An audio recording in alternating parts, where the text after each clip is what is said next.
Le 26 juillet 2021, le groupe d'experts intergouvernemental sur l'évolution du climat, GIC, s'est réuni à Genève avec une session finale sur le 6e rapport d'évaluation sur le climat et sa prétendue crise. Le projet a la même teneur que toutes les années précédentes. Maintenant, cependant, on peut prédire l'avenir sombre avec encore plus de précision. Après cela, il y aura plus de vagues de chaleur, plus de faim, plus d'inondations et une plus grande mortalité d'espèces à l'avenir. Environ 230 experts de 200 pays s'accordent là-dessus. Avec une petite différence, dans la vraie communauté scientifique, il n'y a pas une telle correspondance continue. Et cela ne peut pas du tout exister, car la science n'est pas un processus de coordination. Dans le cas du groupe d'experts intergouvernemental sur l'évolution du climat, cela n'est possible que parce que le GIC est une institution politique et non scientifique. Et il avait été à toujours la tâche de blâmer les gens pour les événements climatiques, en particulier les événements météorologiques extrêmes, à travers leurs émissions de CO2. Le changement climatique est causé par l'homme. Le groupe d'experts intergouvernemental sur l'évolution du climat n'a toujours aucun doute à ce sujet car les fluctuations naturelles ne peuvent pas expliquer ce changement, selon l'affirmation.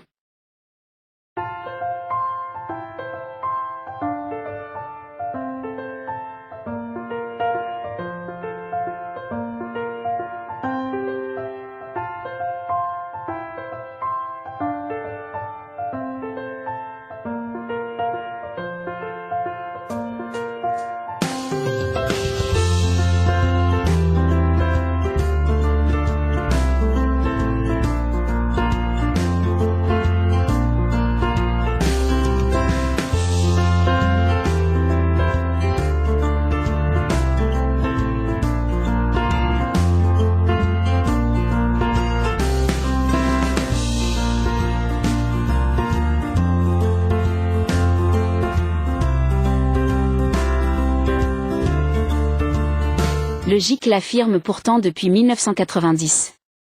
Dans le 5e rapport d'évaluation du GIC, ce dernier affirmait que la température moyenne mondiale avait augmenté de façon spectaculaire. Et les années 2015 à 2020 auraient été les années les plus chaudes depuis le début des relevés météorologiques.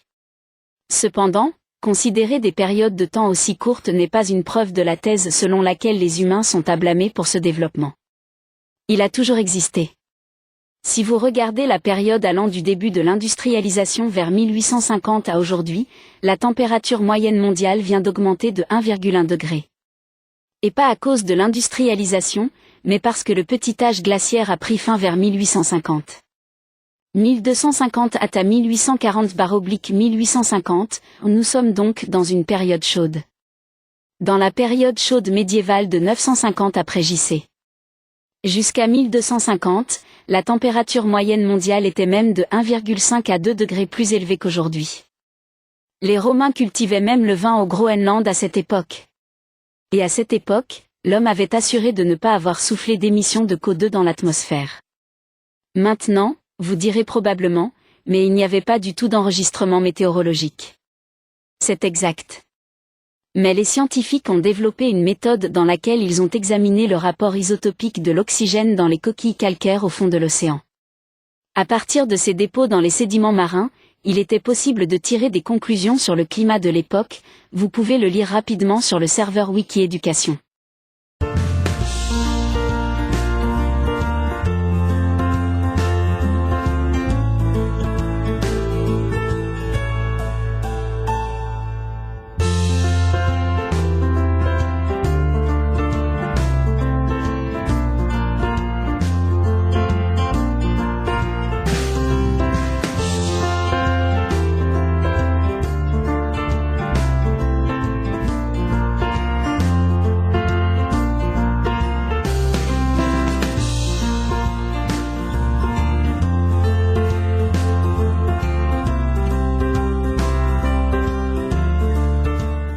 Peu impressionné par cela, le co-auteur du GIC, Jochen Marotzke de l'Institut Max Planck de météorologie de l'Université de Hambourg, suppose que l'avenir sera plus chaud sur des périodes plus courtes en raison de l'élévation du niveau de la mer. Du côté positif, cependant, Marotzke, contrairement à son frère d'esprit, le professeur Latif de l'université de Kiel, ne babille pas sur les points de basculement, selon lesquels l'augmentation de la température serait irréversible après le dépassement de ces points de basculement. Point de non-retour, selon Marotzke, ce point n'existe pas. C'est au moins une indication positive en rapport avec la poésie désastreuse qui prévaut par ailleurs. Et le groupe d'experts intergouvernemental sur l'évolution du climat fonctionne avec plaisir. Dans son dernier résumé du 6e rapport d'évaluation, AR6, pour les politiciens, il suppose que la Terre se dirige vers un réchauffement d'environ 3 degrés. Les récoltes diminueraient de 4 à 10%. Mais le pire était encore à venir. L'augmentation de la chaleur augmenterait le risque de faim pour 8 à 80 millions de personnes d'ici 2050, quelle fourchette! L'effondrement d'écosystèmes entiers, les pénuries d'eau et de nourriture et les maladies résultant du réchauffement climatique augmenteraient de plus en plus rapidement au cours des prochaines décennies. Même si les gens réussissent à réduire les émissions de gaz à effet de serre. En Amérique du Nord en particulier, les vagues de chaleur extrêmes vont augmenter, selon les chercheurs en climatologie Eric Fischer, Sébastien Sipel et Reto Knutti de l'Ezurich dans le dernier magazine Nature Climate Change. En principe, cela s'appliquerait également aux précipitations extrêmes, a déclaré Fischer. Les messieurs affirment également que l'on est en mesure d'avoir trouvé une empreinte du changement climatique dans n'importe quel comportement météorologique. Cela ne pourrait pas être plus présomptueux. Et à la fin du rapport AR6, enregistrement politique, le GIC fournit une aide, indésirable, à la campagne électorale pour tous les Verts. Il faut désormais mettre en place un concept de justice climatique. Le mode de vie et de consommation de tous doit être redéfini. Les défenseurs verts ne pourront certainement pas éviter cette avancée abrupte pour justifier de nouvelles restrictions et la réduction de la prospérité. En tout cas, ce sont des armes qui ne devraient pas manquer d'avoir leur effet médiatique sur les gens. Les inondations glorieuses en Rhénanie du Nord-Westphalie et en Bavière ainsi que les terribles incendies de forêt en Turquie et en Australie ont rapidement été présentés par les médias comme un spectre du climat futur. Effronté. Juste audacieux.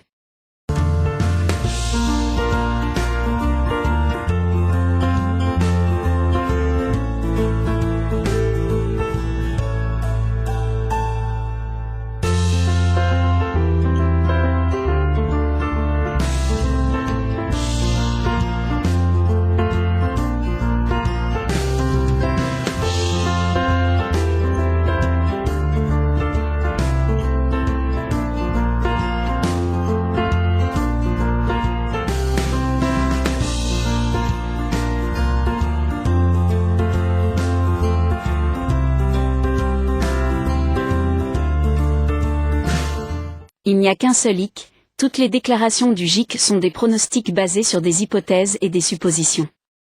Scientifiquement tout à fait légitimes. Également les calculs de modèles associés, à condition qu'ils soient réalisés sans sponsor politique ou économique. Mais les données météorologiques modélisées sur PC et basées sur certaines hypothèses sur l'évolution du temps dans les prochaines décennies ne doivent pas être confondues avec la réalité. Et il ne faut certainement pas présenter de tels calculs de probabilité comme un fait, comme cela a été dépeint quotidiennement de manière apocalyptique par la presse quotidienne ainsi que par les radiodiffuseurs privés et publics depuis l'introduction de l'EEG en 2000. Tous les fondements à cet égard ne sont rien de plus que la lecture du marque de café.